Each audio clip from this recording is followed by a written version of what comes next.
Assalomu alaykum va rahmatullohi barakatuh. Qadrli do'stlar, aziz uzum shinamandalari, bugun 30-may 2026-yil sizlar bilan biz Qo'qonda mana hovlimda turibmiz.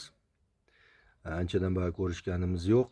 Sihat salomatlik bilan yaxshi yuribsizlarmi? O'tgan hayitlar muborak bo'lsin barchamizga. Bugungi bitta e'tiborimni qaratgan narsa, sizlarda ham bir e'tiborlaringni qaratishni bir lozim deb topdim.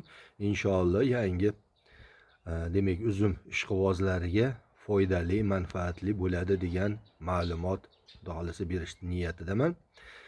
Hozir hammamizda mana bunday holat. Bitta tayini sug'organimizdan keyin uzumlarimizni o't bosib ketadi.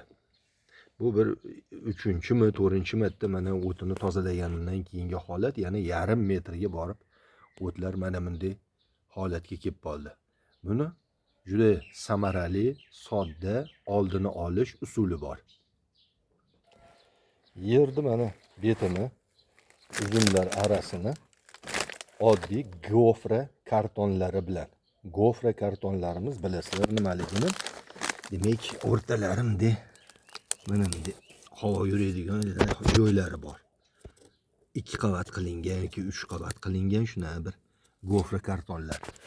Ustiga mana endi menda nima bo'lsa-da ustiga plita bo'lsa plita, g'ish bo'lsa g'ish, tezak bo'lsa tezak. Mana misol uchun mana bu yerda mana tezakda katta bir g'o'lalari, kessaklari bor edi. Guvali deysizlarmi, kimdaqa nima deyiladi, o'shanaqalar bor. Turpoq ham tashab qo'yilgan. Bu gofra tagida demak butun mikroflora, biz bilgan, tanigan, tanimagan demak tirik organizmlar juda yaxshi mazza qilib harakatlanib hayotini kechiradi. O'zidan chiqaradigan chiqindi bizni uzumlarimizni tomirlari bilan juda osongina hazm bo'ladigan holga keladi. Va hozir mana soat 4, rosa kunda isigan payti, hali quyosh 12:30-1larda tikka tiq bo'lib turgan paytida ham yer kuyib ketmaydi.